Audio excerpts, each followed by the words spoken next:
जय हिंद दोस्तों। MT exam में आप सभी का स्वागत है। आज आप सभी के लिए 14 अगस्त 2023 का डेली करंट अफेयर लेकर आया हूं, जो कि सभी सिलेक्टेड व इम्पोर्टेंट है। आप किसी भी एग्जाम की तैयारी कर रहे हैं, ये वीडियो आपके लिए हेल्पफुल रहने वाला है। वीडियो देखने के साथ लाइक, सब्सक्राइब, कमेंट, शेयर जरूर करें। चलिए स्टार्ट करते हैं।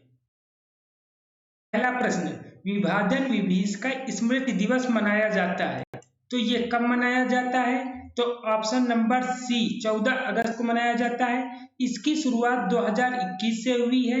पीएम नरेंद्र मोदी जी की घोषणा के द्वारा विभाजन विभीषका स्मृति दिवस की शुरुआत हुई है। विभाजन के दौरान लोगों द्वारा सही गई यातना व वेदना का स्मरण दिलाने के लिए ये मनाया जा रहा है, जिस दौरान 10 से 20 लाख लोग 10 से 20 लाख लोग विस्थापित हुए थे। इसका उद्देश्य भेदभाव, वैमनस्य, दुर्भावना को खत्म करना है। अगस्त के कुछ इंपॉर्टेंट दिवस लेकर आया हूं, जो आप इनको जरूर याद करिएगा। बहुत ही इंपॉर्टेंट दिवस है। भाला फेंक दिवस, जेवलिन थ्रो दिवस 7 अगस्त को मनाया जाता है। और विश्व आदिवासी दिवस या विश्व के स्वदेशी लोगों का अंतर्राष्ट्रीय दिवस 9 अगस्त को मनाया जाता है, जिसकी थीम है indigenous youth as agents for self determination. अब विश्व जैव ईंधन दिवस 10 अगस्त को मनाया जाता है। थीम है, इसकी थीम अभी कोई नहीं है। और इसके अलावा विश्व शेर दिवस 10 अगस्त को मनाया जाता है। विश्व बाघ दिवस 29 जुलाई को मनाया जाता है। और विश्व हिंदी दिवस कब मनाया जाता है? तो 12 अगस्त को मनाया जाता है। अंतरराष्ट्रीय युवा दिवस 12 अगस्त को मनाया जाता है। और थीम, इसकी थीम क्या है अंतरराष्ट्रीय युवा दिवस की? तो green skills for youth towards a sustainable world. राष्ट्रीय युवा दिवस 12 जनवरी को मनाया जाता है। और इसकी थीम क्या है? तो थीम है विकसित युवा विकसित भारत। बहुत ही इंपॉर्टेंट दिवस हैं, आप इनको याद करिएगा। और थीम भी शॉर्ट है, इसलिए आप इनको जरूर याद करिएगा। दूसरा प्रश्न, दक्षिणी ध्रुव का चंद्रयान मिशन लूना 25 को सफलतापूर्वक लॉन्च किया है, तो किसने किया है? ऑप्शन नंबर बी रॉसकॉस्मस ने किया है, जो कि किसकी स्पेस एजेंसी है? तो ये रूस की स्पेस एजेंसी है। जाक्सा जापान, इसरो इंडिया की है और नासा अमेरिका की है। ये जो लूना 25 है चंद्रयान मिशन, ये कहाँ जा रही है? तो ये दक्षिणी ध्रुव में जा रही। किसके? चंद्रमा के दक्षिणी ध्रुव में जा रही। ये चीज बहुत इंपॉर्टेंट है, इसी में हमने इसको जोड़ दिया है, तो ये चीज को आप ध्यान दीजिएगा। जो कि 47 साल बाद, कितने 47 वर्षों के बाद ये रूस का कोई अभियान है जो कि लॉन्च किया गया है। लूना 25 का उद्देश्य क्या होगा? ध्रुवीय सतह की संरचना, वायुमंडल के प्लाज्मा और धूल घटकों का अध्ययन करना। 1976 के 47 वर्ष के बाद रूस द्वारा लॉन्च किया गया कोई मिशन है, चंद्रयान मिशन, जो कि अभी तक चंद्रमा में जिनकी क्या हो चुकी, लैंडिंग हो चुकी है। उसमें प्रथम स्थान पर यूएसए आता है, दूसरे स्थान पर रूस और तीसरे स्थान पर कौन आता है? तो वो चीन है। लूना 25 और चंद्रयान 3 में अगर कंपैरिजन किया जाए, क्योंकि दोनों अभी ही लॉन्च किए गए और दोनों ही चंद्रयान मिशन है, तो इसकी लॉन्च टाइम क्या है? 11 अगस्त 2023। अब चंद्रयान की 14 जुलाई 2023। इसको लूना 25 को सोयूज 2.1B या फ्रिगेट रॉकेट से लॉन्च किया गया है। और इस चंद्रयान 3 को LVM-3 M4 रॉकेट से लॉन्च किया गया है। इस लॉन्च LVM-3 क्या है? तो ये लॉन्च व्हीकल मार्क है। क्या है? LVM-3 लॉन्च व्हीकल मार्क है, जो कि क्या है? भारत का सबसे भारी रॉकेट है। ये भारत का सबसे भारी रॉकेट है। कौन? LVM-3। तो ये चीज जरूर याद रखिएगा, सबसे भारी रॉकेट है LVM-3 M4 launch vehicle mark 3। और देखिए लैंड, जो लूना 25 है, ये लैंड कब तक होने के चांस है? तो 22 से 23 अगस्त के बीच।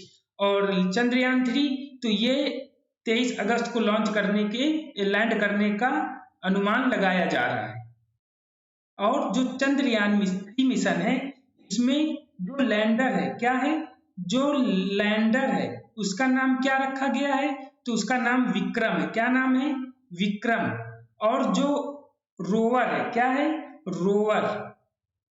तो रोवर का क्या नाम रखा गया है? तो रोवर का नाम रखा गया है प्रज्ञान। क्या रखा गया है? तो वो प्रज्ञान नाम रखा गया है।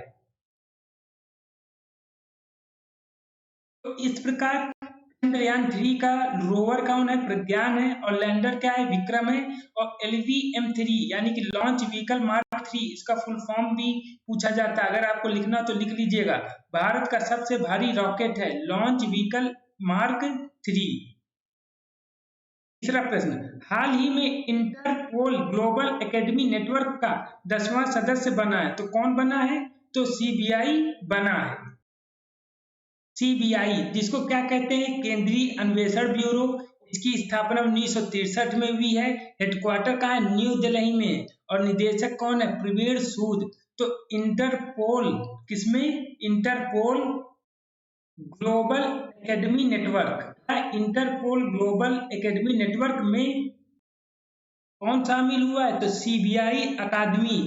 कौन सी? गाजियाबाद की। यानी कि CBI अकादमी गाजियाबाद उत्तर प्रदेश ये है शामिल हुई है। इस चीज को जरूर याद रखिएगा। और CBI का हेडक्वार्टर है, CBI अकादमी कहाँ पर? गाजियाबाद में। हेडक्वार्टर कहाँ पर? न्यू दिल्ली में। इंटरपोल की स्थापना 1923 में हुई थी। हेडक्वार्टर कहाँ है? तो लियोन फ्रांस है। अध्यक्ष कौन है? तो अहमद नासर अल रईसी हैं। सदस्य कितने हैं? टोटल 94 है। और 194वां सदस्य कौन है? तो ये किरीबाती है। चौथा प्रश्न, हाल ही में सुप्रीम कोर्ट द्वारा मोबाइल आधारित ई-पास ऐप बनाने के लिए लॉन्च किया गया पोर्टल है। तो ये कौन सा पोर्टल है? तो ऑप्शन नंबर सी, ई सुस्वागतम पोर्टल। क्या है? ई सुस्वागतम पोर्टल है। तो इस पोर्टल के द्वारा सुप्रीम कोर्ट में प्रवेश करने के लिए एक दिन पहले या उससे भी पहले वकील, याचककर्ता, क्लर्क, विजिटर, मीडिया कर्मी इस ऐप के द्वारा ऑनलाइन रजिस्ट्रेशन कर सकते हैं। और इसके बाद ये क्या? सुप्रीम कोर्ट में किसी भी मुकदमे में शामिल हो सकते हैं। इस प्रकार से सुप्रीम कोर्ट में सुनवाई में शामिल होने के लिए ये क्या बन गया? एक तरह से एंट्री पास। कौन? ई सुस्वागतम पोर्टल। इसके अलावा सुप्रीम कोर्ट द्वारा कुछ लॉन्च किए गए अन्य पोर्टल भी हैं, जो सुपेश पोर्टल और फास्टर पोर्टल है।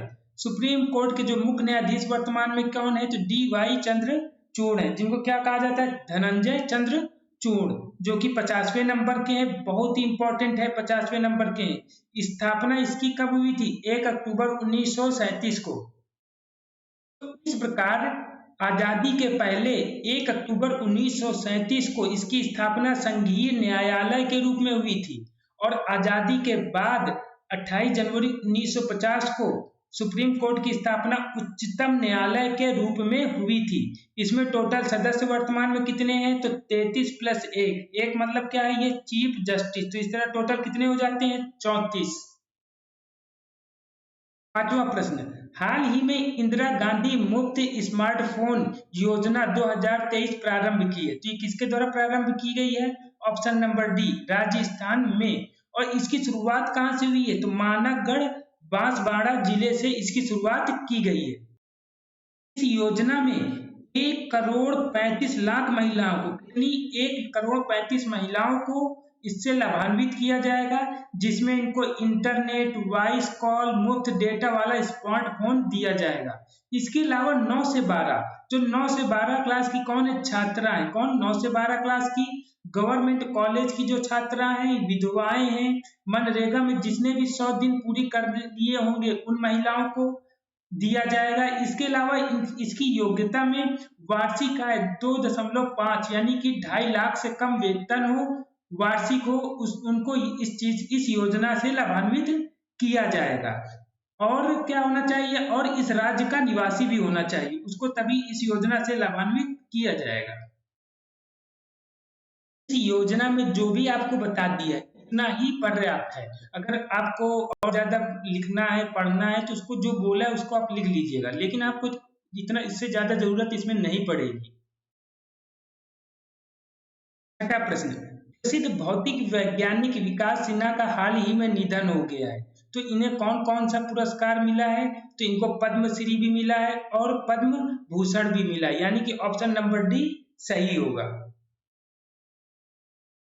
इनको 2001 में, कब 2001 में, कब 2001 में पद्मश्री और 2010, कब 2010 में इनको पद्म भूषण मिला है। इसके अलावा जो साहा इंस्टीट्यूट है, कौन? साहा इंस्टीट्यूट है, जो साहा इंस्टीट्यूट है ऑफ न्यूक्लियर फिजिक्स के 2009 में ये क्या रहे हैं? निदेशक रहे हैं। कब? 2009 में ये निदेशक रूप में रहे हैं। तो इसमें इंपॉर्टेंट आपको विकास सिन्हा जी के बारे में तो अवार्ड से रिलेटेड ही मेन है कि कब कब इनको मिला है।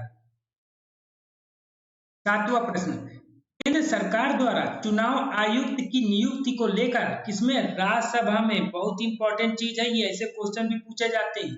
राज्यसभा में नया विधेयक पेश किया गया है कि कहां पर? राज्यसभा में। इसके तहत निर्धारण करने वाली नियुक्ति पैनल से बाहर किसे कर दिया गया, किसे किया जाएगा? तो किसको किया जाएगा? तो डी ऑप्शन, सुप्रीम कोर्ट के मुख्य न्यायाधीश को। मुख्य चुनाव आयुक्त व जो अन्य चुनाव आयुक्त की नियुक्ति प्रक्रिया को संशोधित करना है।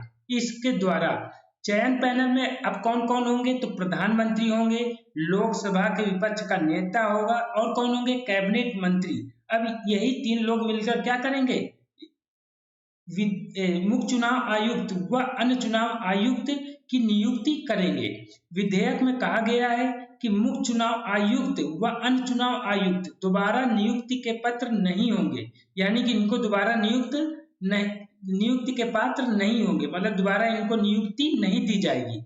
और इनका कार्यकाल कितना होता है? तो इनका कार्यकाल होता है कितना? 6 से कितना? 6 से 6 वर्ष, कितना? 6 वर्ष या 65 की आयु जो भी पहले कंप्लीट हो जाएगी उसके आधार पर इनको क्या होगी? इनको रिटायर कर दिया जाता है।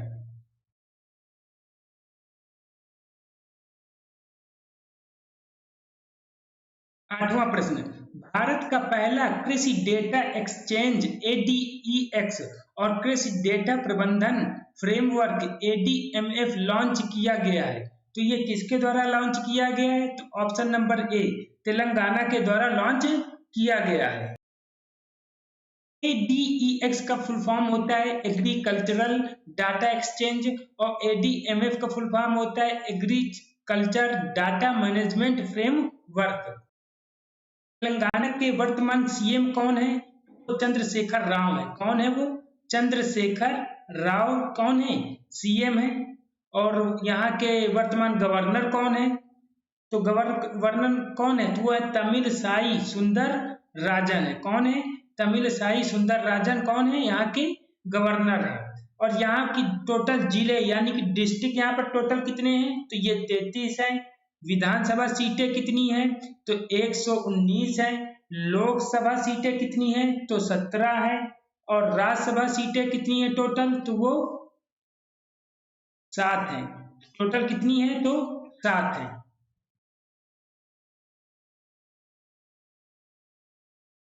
नौवां प्रश्न, भारत सरकार द्वारा ऊर्जा मिश्रण में प्राकृतिक गैस के किसके? प्राकृतिक गैस के अंश को कितना? 6% से, इंपॉर्टेंट है, अभी वर्तमान में कितना है?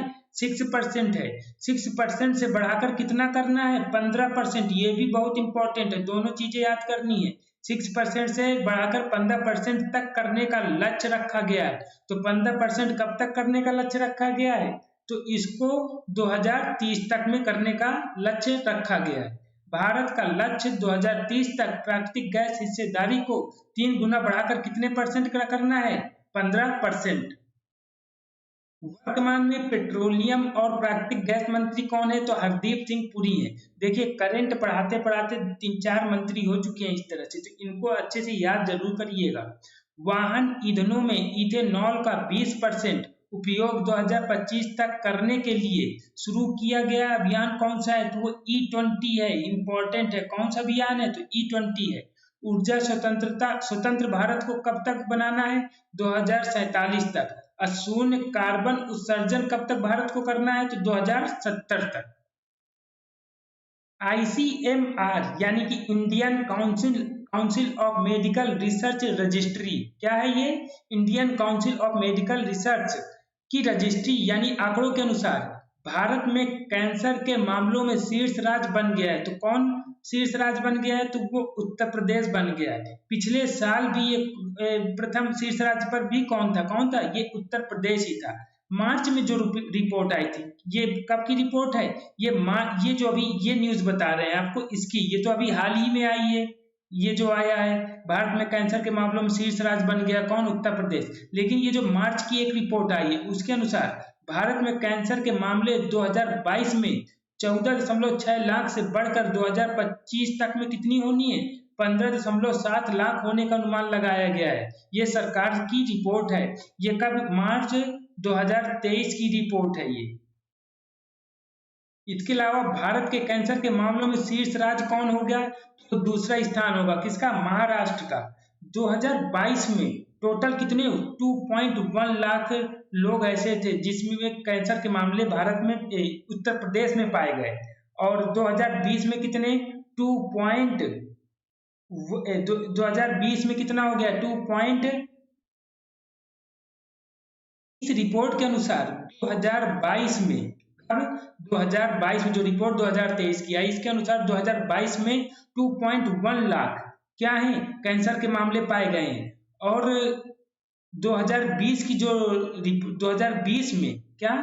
2020 में कितने? 2.01 कितना? 2.01 लाख कैंसर के मामले पाए गए हैं। मौत से किससे? मौत से सबसे ज्यादा जो मौतें हुई है कैंसर के कारण, वो सबसे ज्यादा कहां पर हुई है? तो वो भी कहां पर सबसे ज्यादा हुई है? यूपी में हुई है।